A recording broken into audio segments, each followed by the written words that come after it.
醒醒！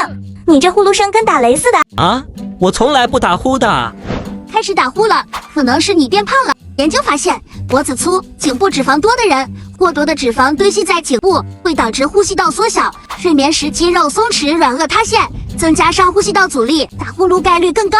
没准背后还藏着一种叫睡眠呼吸暂停综合症的睡眠障碍。有这个障碍的人，睡眠时呼吸会短暂停止，通常白天容易犯困，睡觉时爱打呼噜，而且发病的时候，身体会出现氧气不足和二氧化碳过多的情况。呼吸暂停10秒只是小 case， 严重时还可能暂停3分钟。长期缺氧，小心高血压、心梗，甚至半夜猝死套餐找上门。所以说，国家喊你减肥不是没有道理的。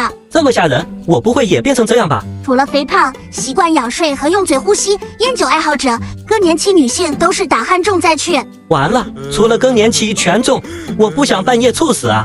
减肥肯定是最有效的方式了，既然脂肪太多，那就甩掉它们。你不要我了吗？烟酒也得戒掉。我的华子，调整睡姿也很重要，尝试着侧睡和垫高枕头，记得闭上嘴巴，用鼻呼吸。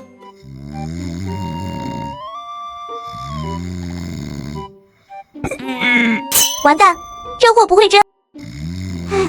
还是熟悉的配方。一键转发给打呼的他，友谊的小船还能再抢救下。